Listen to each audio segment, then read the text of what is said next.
President Muhammadu Buhari on the 16th of September 2020 signed into law the Nigerian Police repeals the Police Act Cap P19 Law of the Federation 2004 and provides for more effective and well-organized police force driven by the principles of transparency and accountability in its operations and management of its resources. Among others, the Act establishes an appropriate funding framework for the police in line with what is obtainable in other federal government key institutions, enhances professionalism in the force through increased training opportunities, and creates an enduring cooperation and partnership between the police in maintaining peace and combating crimes nationwide. These and more we shall be looking at on today's discussion. Good day and welcome to Christians in Politics, reaching you live from the Advent Cable Network Nigeria, ACNN TV. I am Smart Simon and we shall be discussing the topic Reformation of Nigerian Police Force. And with me in the studio to discuss this is Air Commodore Darlington Abdullahi, retired, President, Alumni Association of the National Defense College, Abuja. You're welcome, sir. Thank you very much. Always my pleasure to be here. Thank you for finding time to come. Thank we you. are glad to have you. Thank you. Viewers, we shall take a quick break to watch a video, and when we return, we shall kickstart the discussion. Kindly stay tuned.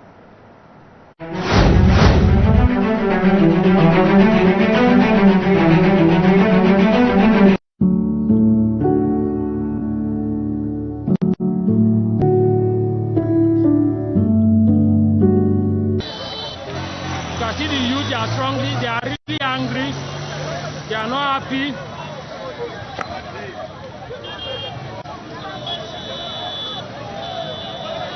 All they are clamoring for is for good governance, the good of the nation, both for the young and the old, not just for the youth only.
Has been if you hear them, you know, this one is part of them. And the police force, which is supposed to be protecting the citizens, they are killing the citizens, most especially.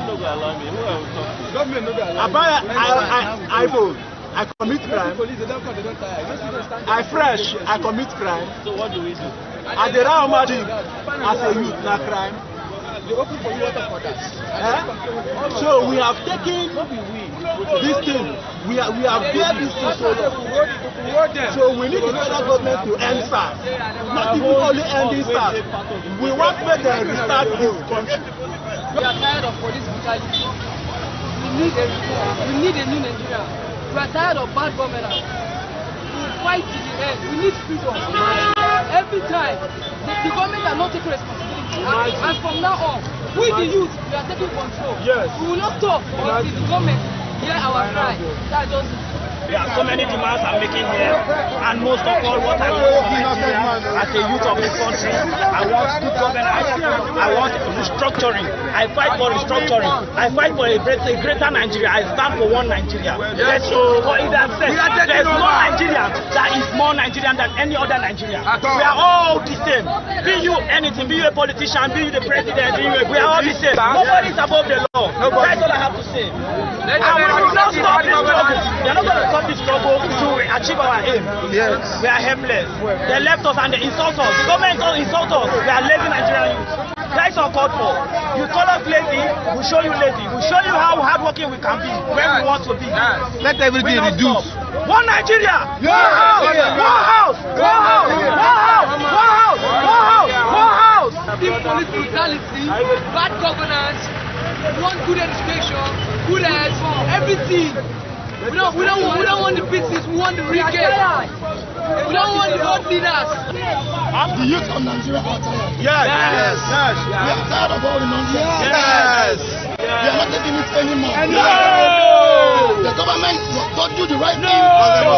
This is not stopping. We have come out to protest peacefully. We have not hurt anybody. We have not destroyed any property. It's a peaceful protest.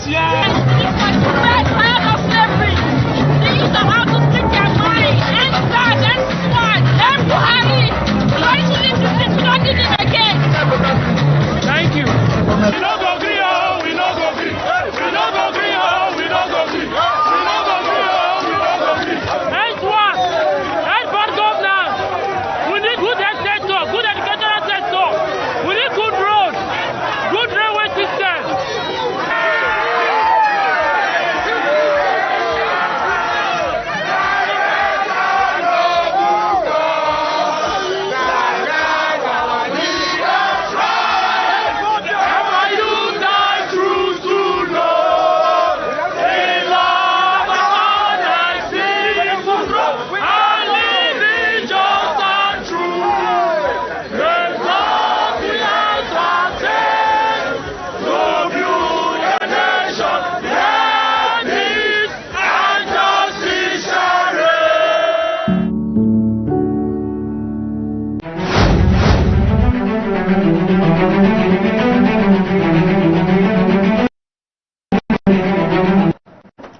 Thanks for staying tuned. And if you are just joining, this is still the Christians in Politics program, reaching you live from the ACNN TV studio. And I'm in the studio with Air Commodore Darlington Abdullahi, retired. Once again, welcome. Thank you very much. Thank you for My coming. great pleasure. Thank you. That is before us. It's something that really touches everyone.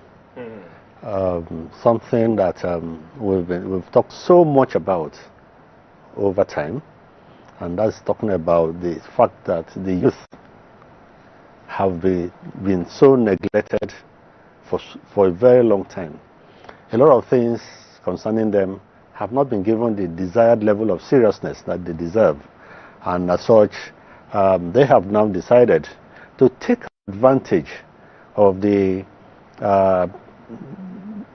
SARS issues, that is talking about the kind of brutality, injustices and so on being meted out to people, by SARS in particular, and the police general, in general, to now vent their anger and show the people, the public, that look, they are capable of probably bringing the government to its knees, or bringing the government to realize the fact that they have not been living up to expectation for quite for years and years, and that's exactly what they have done. I must say that from what we have seen so far of the youth, irrespective of some of the challenges we have seen, that they have showed themselves to be well organized and probably worthy of being called the leaders of. Though, like we know, I mean, there are a lot of miscreants, amongst them who have taken advantage of the peaceful protests that they have organized, to cause problems within the society, I mean, amongst them, and so on. It is my view that the youth, have shown that they are people to be taken seriously, and that we have a situation on hand in which the youth population is rising. We have about 63% of the population in the youth range category, and this is mainly because we have improved birth rates, and then the life expectancy still remains a bit low as it is. So the youth population is quite high, and most of the youth as we have today remain highly unemployed, and that means that the poverty rate amongst them, keeps increasing. The more they are without jobs, the higher the poverty rate, and the likelihood of some of them to go into crime as well. But as it is, they have now come out to tell us that, look, they need to be taken more seriously. We need to look at some of the issues. So the NSAS thing is just a way. I mean, the whole thing is beyond the SARS itself. NSAS, hashtag NSAS. It's a lot of things concerning governance. That is the call for good governance, call for justice, call for the rights of the people to be respected at various quarters, and of course call for people to sit up in performance of their duties, nationwide, and so on. I think I must commend them for, irrespective of some of the challenges that we have witnessed. All right, thank you so much. Now, talking about police reform, what can you say about that? Do you think this is the right time for it to come, since there has been a lot of wrong use of authority by the personnel of SARS, killings without investigation, extorting money, and all manner of things? It becomes like owning a good car, appearing nice, was a crime to the SARS. So what can you say about the police reform itself, since that is the topic we are looking at, reformation of Nigerian police force? Yeah, thank you. I think the police reforms should have even come up much earlier than now, because there has been a lot of calls. There have been calls from different quarters for police to be reformed.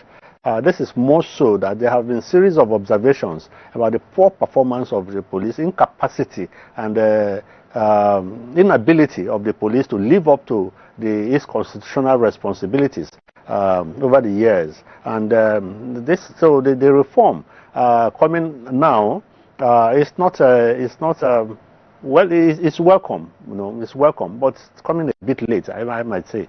I won't say it's the right time. It's coming a bit late because we have allowed things to get out of hand.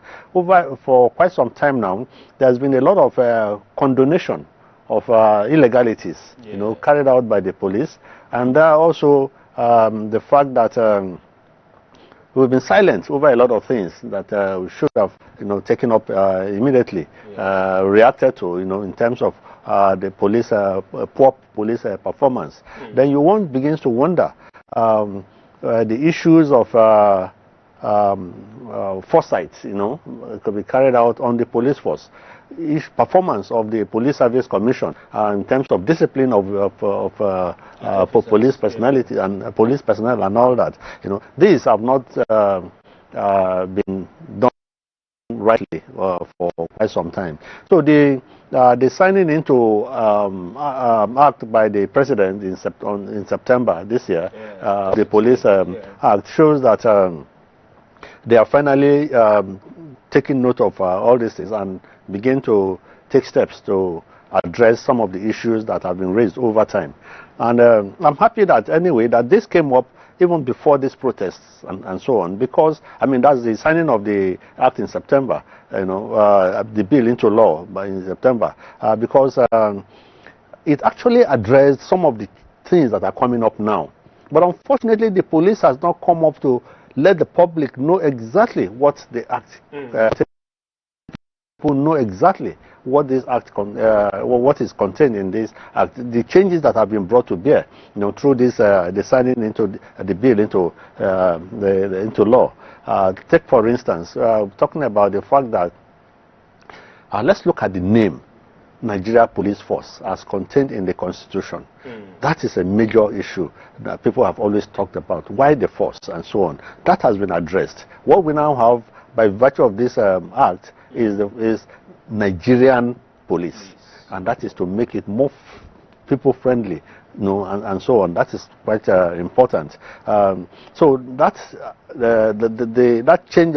People might wonder what is in the change of name, but then it has a lot of advantages as well. You know, a lot of people begin to, I mean, put away the force and let them see that when they say police is your friend, it's not by force that you have to be your friend. You know, so the change of name or adjustment in the name rather is proper. You know, there are other issues that people have talked about so much over time, and that is the fact that the issue of policing, the type of policing that should be carried out, community policing, for instance, has been talked about so much. But even though what they have come up with is a kind of a community partnership, but it's still worthy of commendation in terms of the fact that at least within the communities, within divisional police levels, and even at the state level, the partnerships can be established, you know, to ensure that they galvanize the efforts of the various, I mean, inputs from various members of the community, stakeholders and all that, to ensure that policing is improved upon. The Act also contains certain things, you know, concerning the misconduct, you know, observed recently by, I mean, carried out by the SARS, you know, the Special Anti-Robbery Squad, and that is the fact that the appearance of individuals are sometimes used as if it's a crime to look in a particular way, particularly with maybe with dreadlocks or that kind of thing. This act has addressed it. That, look, it's illegal for you to look at someone, his appearance or his possession and so on, and use that as and confer on him a kind of criminality and all that. Yeah, the act has address that. It's well embedded in this community, I mean in the act, showing that at least they are listening. So when this hashtag NSAS came up, I thought the police should have gone on air, you know, on TV and all that, to tell the public that they have started addressing these issues, and the act signed into law by the president has addresses this and that, and this should be played regularly on various TV stations to let people be aware of this. That's to help calm down the situation. So but however, there is a communication gap. Yeah, obviously there is the police and the citizens. There is a communication gap, and because it's not enough to ask people, the youth, to say, look, calm down. No, it's not a matter of calming down. Let them. Why should they calm down? You have to tell them what you are doing. Exactly. By the fact that this act came into was signed into law before this protests came up, is enough reason for the police to let them know that, look, so much is already being done. We are already proactive. You know, we didn't wait for this to take place before pushing this to be signed into law, and that by virtue of this, they should tell us how they are going to implement it, the implementation strategies, you know, to ensure that the grievances of various people, particularly the youth, are addressed, you know, and so on. Yeah. Well, thank you so much. Now, I know you've started telling us some things that is contained in this reform bill that has been signed into law. Quickly, sir, based on this NSAS protests, what is your opinion and your general observation with what is happening all over the country? And of course, you discover that in some other states, what is happening is even prayer walk. This is Christians in politics. There is prayer walk that go with it, and in fact, it looks like the government will use revolution. But in church, it's like there is a great spiritual reawakening and revival that is coming with this protest. So what's your opinion with all of this that is going? Where are we going as a country? Yeah, I think that the kind of youth that we have today, have proven, that they are not out to destroy. They are out to make a point. They are out to lead to get the government attention, to redirect the attention of the government to certain areas that they are they've not been taken so seriously. And that is the fact that first and foremost, they have ensured that they are very peaceful in their conduct. They are also, and in fact, the organization is so marvelous. It's that you begin to wonder how they are able to do this without key figures taking ownership of what is going up, what has been going on. You see them being fed themselves. Yes, even charging of phones is well organized, and then even in some helping themselves, and even providing for some of the security agencies that are around. They've been able to address some of the issues of affecting some people they identified as in need amongst them. For instance, a girl that was selling granules, for mere selling granules, in that environment, raised about $1 million for her.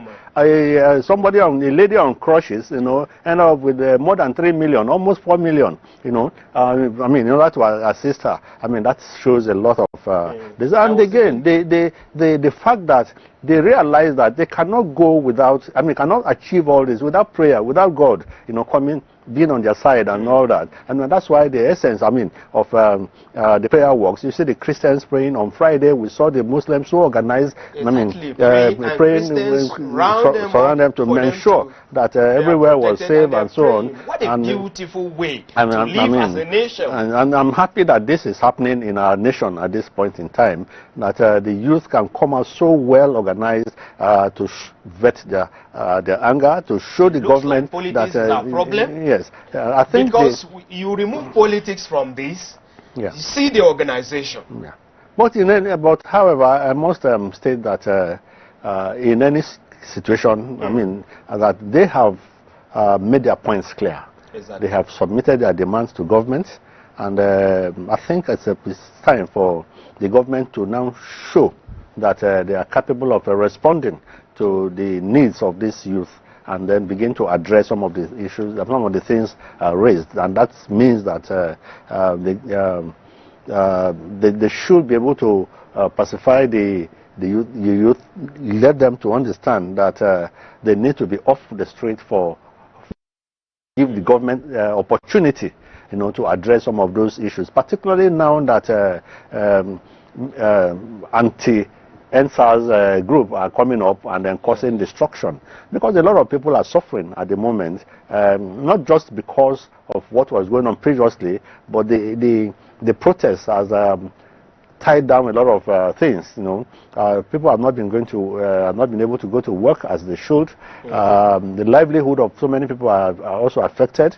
I think we need to look at some of this, and that means that the government needs to take some measures, peaceful measures, to see how this youth can be made to get off the street temporarily while they take measures. Action, yes. Yeah. All right, thank you so much. Now, what do you make of politicians sponsoring hoodlums to attack these peaceful protesters?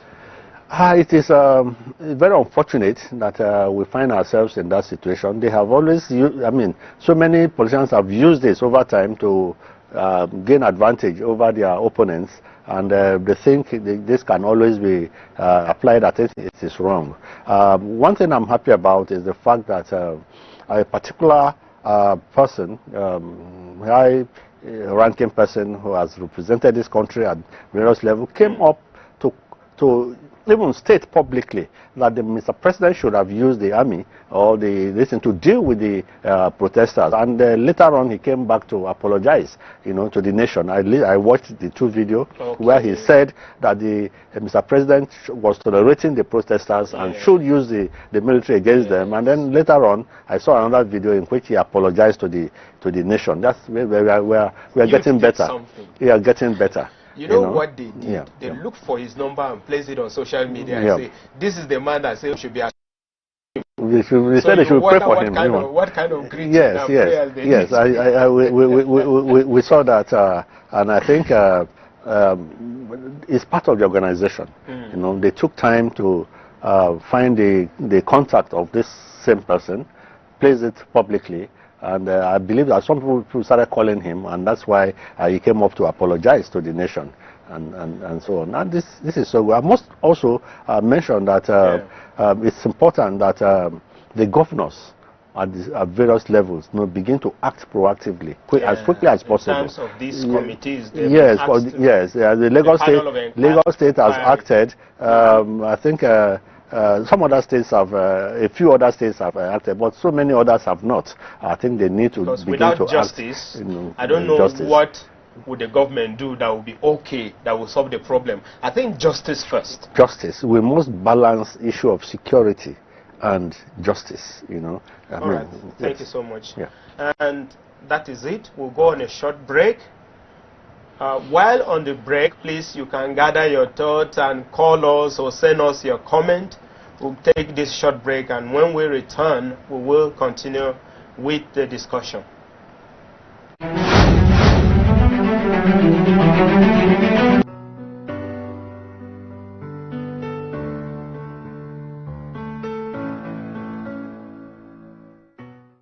The Church of Nigeria Anglican Communion has in the past week observed the ongoing EndSARS protests and wishes to express its solidarity with the courageous young people of this country who have been peacefully protesting police brutality, impunity and injustice which has been meted out to the citizens of this nation.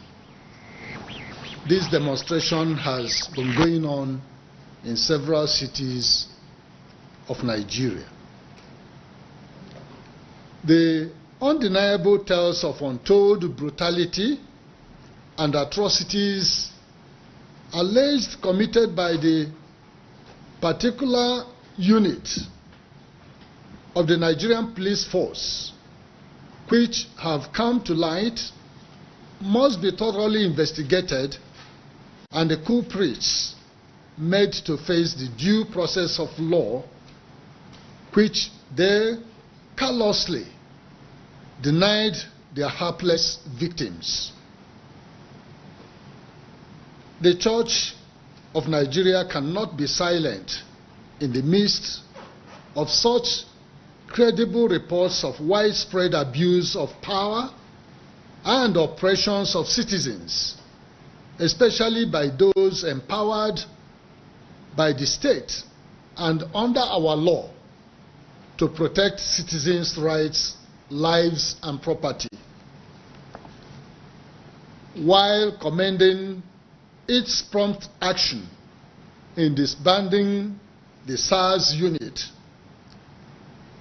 The federal government must resist the temptation to immediately replace SARS with another unit by whatever name,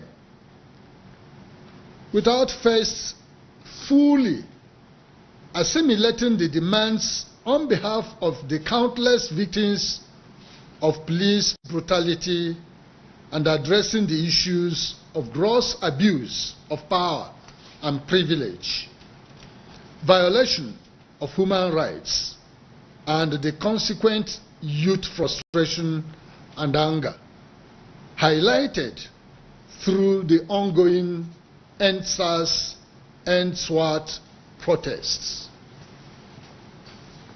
The government must also urgently address the neglect and abject conditions of service of the Nigerian police force as a whole through immediate and holistic reforms. As a church and as Nigerian citizens of all faiths, we have a responsibility to help reshape our nation. The End SARS cry against those who perpetrated and perpetuate injustice by spilling innocent blood on our land is a passionate appeal for the enforcement of the rule of law that government should embrace. We therefore pray for wisdom for our political leaders at all levels to explore peaceful and non-violent means to contain the crisis and bring an end to impunity and injustice in all its forms and ramifications in Nigeria. We pray also for our youth generally, and especially for all those participating in the protests at this time, to remain peaceful and law-abiding, and that God will give them wisdom and calmness of spirit to focus on realizing the change in our country which they are questing for. And I believe that they are speaking for a good majority of Nigerians.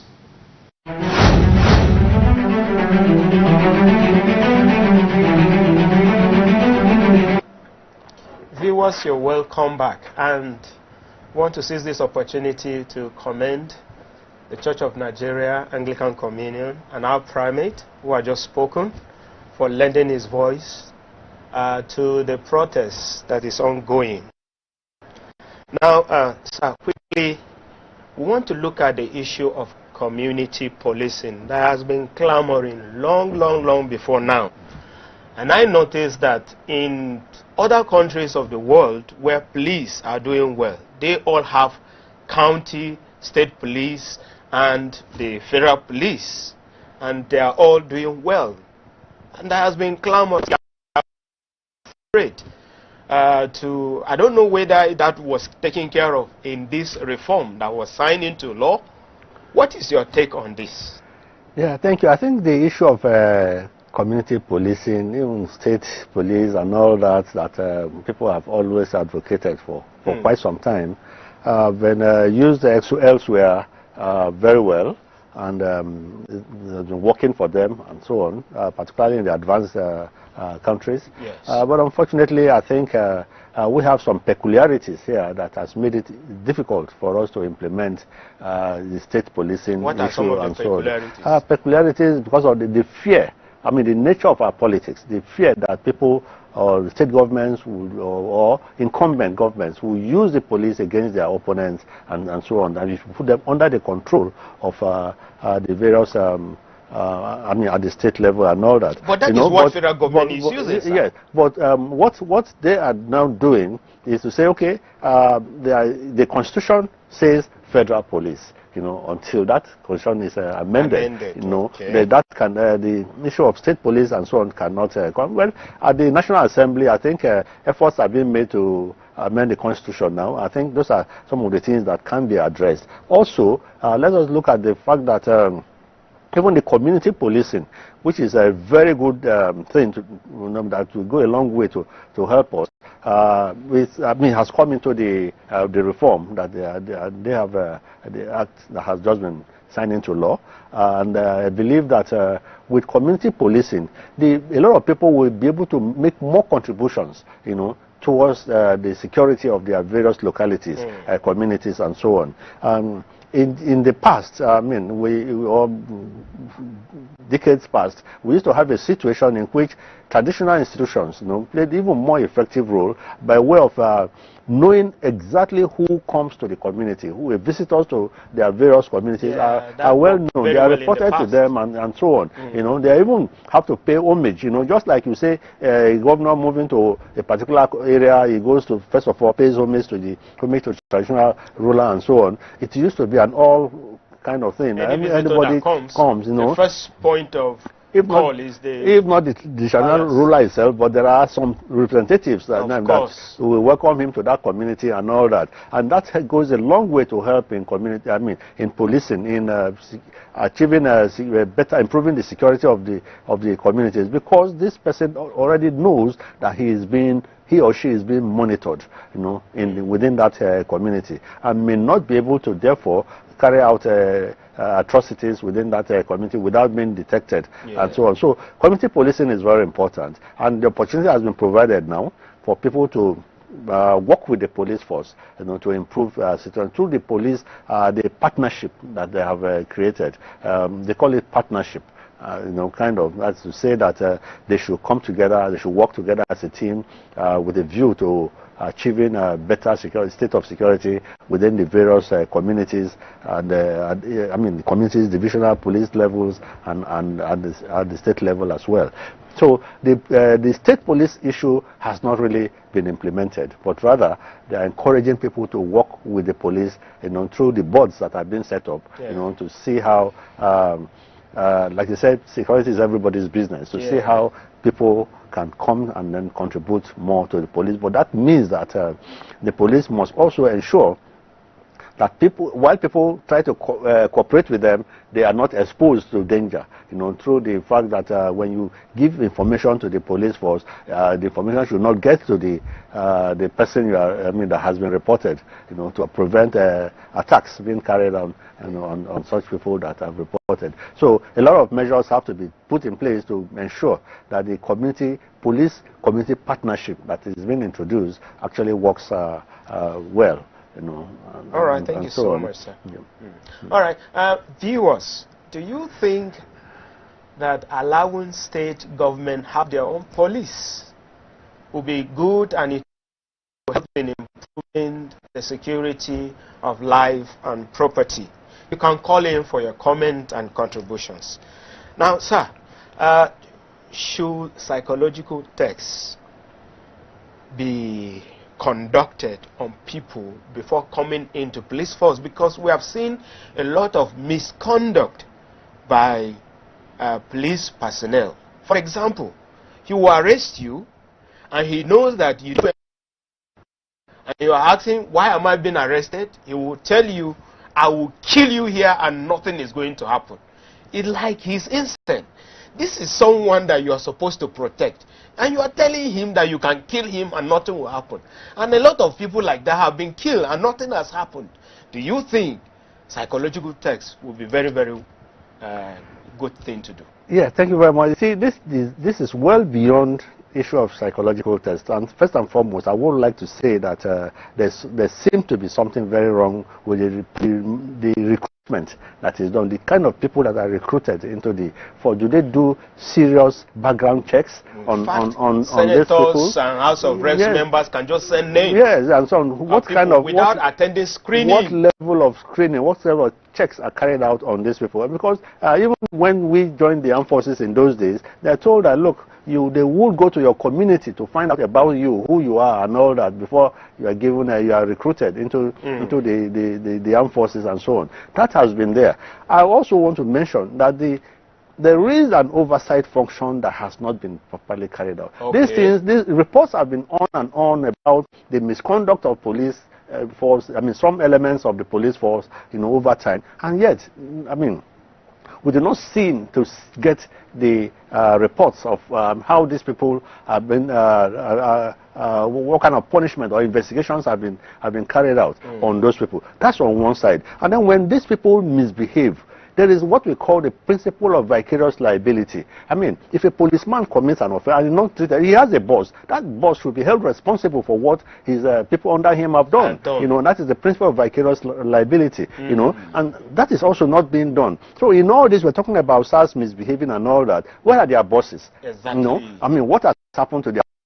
Should be held responsible first and foremost, you know, for allowing that to happen. For allowing that to such things to happen under their command and so on. You know, is something that has to be done. And also, like I said, during recruitment, the issue of psychological tests and so on should be done, and there should be regular annual medical checks, compulsory annual medical checks that should be carried out to.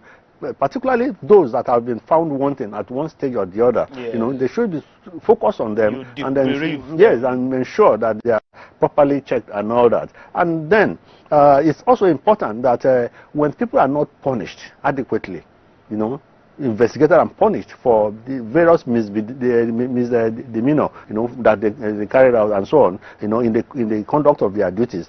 I mean, they seem to get bolder and bolder in continue doing such things. So it's important that investigation and punishment should be not only be carried out but made public so that people will know that these people have committed offenses and they have actually been dealt with, you know, as appropriate. I mean, under the law, because they too deserve. They have the rights as well. You know, even as offenders, you know, so their rights should be observed. The due process should be taken to ensure that they are properly investigated. The victims given the necessary rights, you know, that they deserve, and that is one other thing that is appropriately taken care of in the new act. You know, the Police Act 2020, the rights of the people, the protection of the rights of victims and so on is well embedded in that act as well. And so it's important that I think the act should go public. They should go public. They should have even if it's not, I mean, weekly programs that they educate members of the public on some of these things that they are doing, and also let us know how some of the ills of the society, I mean, resulting from the activities of the police force are being addressed as well. You know, so psychological tests and so on are very important and should be done regularly. And let us also note in particular that when people are not punished, they get bolder and bolder and continue to perform, perpetrate such evil that they do. All right, thank you so much. Now, do you think salary improvement on their salaries will help? Because someone was analyzing. You give someone power or authority to carry out some things, and he has a gun, and then his salary is nothing to write home about. His welfare is not taken care of. In fact, some of them buy their uniforms. If you see a policeman that is neat and well kitted, he bought the uniforms himself. So do you think that issue of salary improvement will help?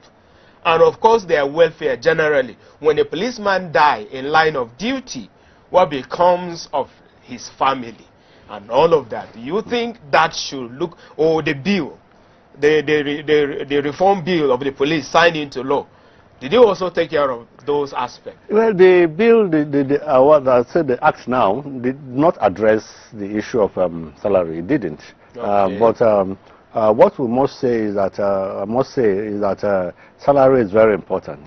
Like they always say, can your salary actually take you home? Your take home pay, can it take you home? And I don't think it's so. For it's not just the police; it's a national issue. People. 18,000 naira minimum wage, people were not being paid. They were being owed up to periods of 30 months and so on in some states. I mean, that was terrible. Salaries increased to 30,000 naira per month. State governors, which is like 30 naira now. state governments came up to say that they cannot afford to pay 30,000 naira to workers in their respective states and so on. That's also very terrible. And these same people that are being denied this are saying the impunity, the level of impunity being carried, the wastages that are going on in society, and the high level of corruption. You know, people, even during lockdowns, people in their homes, you know, parents tied down in their homes with their children, and yet there are claims that the same children are being fed by the government. And I think such a level of impunity should not be allowed to go scot-free. So on the level of the police salary and so on, I think it's important that it's not just the police. Salaries, minimum wage for the police and other workers in the nation should be increased appreciably. Increase appreciably because, you see, when you fail to increase the salary, give them the rightful salaries, you know, they would begin to cut corners. People in offices will begin to cut corners, yeah, because some of them, they have to pay rent, they have to pay school fees, they have to, a lot of things that they have to meet. And 50,000 naira, what can they do for a month? So those are issues that actually needs to be addressed, not just for the police, for all security agencies and even members of the public as well. You know, government workers and civil, those in private sector as well. Some of these things should be enforced to ensure that you cannot pay a worker below a certain amount of money. That will give room for corruption. Yes, because part of the corruption we have is because so when someone is adequately taken care of, then you can now bring the full weight of the law on that person if he decides to go over. That does not mean that at any point in time offenses should go unpunished. No, of course. You know? But let us reduce the possibility of people taking into corrupt practices, extorting money from people, extorting people and all that. And I think an increase in salary is also very important. All right. You know. Thank you so much. Now, talking about police brutality and looking at SARS, and then when there was complaint about SARS, suddenly the Inspector General of Police changed the name, the nomenclature, to SWAT. What can you say about this change of names and not the personnel themselves? Well, I think the Inspector General of Police did the right thing to have immediately announced the disbandment or dissolution of SARS. You know, even though that's not the first time, and that is part of the problem of the youth, that this is about the third or fourth time that the SARS will be such announcement will take place, but yet it will still continue to operate. And even the fact that after the announcement, such brutality still continued, you know, as if they do not have respect for directives, you know, from the office of the Inspector General of Police. Then on the issue of change to SWAT, he did say actually that yes, he's coming up with SWAT, and that no member or members of the SARS or something will not be switched over to SWAT. But how many of us know that? But the issue is there was still part of the communication problem. The police did not come out to tell us what SWAT is all about, and what roles they are going to play, and how they are going to be different. How they are going to be different from SARS. You know, that was not adequately done. Apart from the address by the Inspector General of Police, and the fact that the Police Public Relations Officer Frank Mba also, we need to see some of these things. They need to drum it into our ears to know that, look, SWAT is coming up, and this and this and this and this, what they are going to do, how they are going to operate differently from SARS, and we should begin to trust that they will do better than the the SARS that was dissolved. This is more so that the high level of criminality, carried out by some members of SARS, has pushed the people to the wall. And so, the fact that SARS dissolution is coming again, and that the third or fourth time, makes people to be distrust about the fact that SWAT is not different from SARS. But then, what in my own personal opinion, I think the SWAT thing in announcement came up too early. Because the people are still angry. Yes. Yeah, people are still angry, and then they have not adequately informed us of what SWAT is all about. Yes, and then measures to address the injustices have not been properly announced at the time the SWAT issue came up, and we have the rapid response squad of the police force. Of course. Why? I mean, they could have easily, empowered the rapid response squad. Nobody is complaining about the rapid response squad. Yeah. So that they now begin to take care of some of the gaps that have been created by disbanding the SARS. So the rapid response squad could have easily been empowered to fit into that temporarily while they take more. In fact, as a matter of fact, the SWAT issue may not have even come up. RRS should just begin to expand. And we see them parked on the road and so on. And the essence is, when there are incidences and so on, they should reach out to them, and then they, like the name indicates, rapid response. They respond rapidly to issues. And so what it means is empower them with the right caliber of equipment and all that, so that they can adequately address those issues. So the police needs to be a bit more proactive. They need to communicate with the people, to let people know what they're doing and the essence of what they are doing. Very important. Otherwise, the distrust will continue. All right, thank you so much, Air Commando. Now, quickly, I know in the course of our discussion, you've been able to bring out some things as a solution to the problems we already have in the Nigerian police. But by means of your last word, will you please advise the Inspector General of Police on what you think you should do at this difficult time in our country? Thank you. I think that is a very, very important aspect of the whole discussion. Yeah. And that is the fact that the Inspector General of Police should not tolerate, should have zero tolerance for indiscipline by police officers.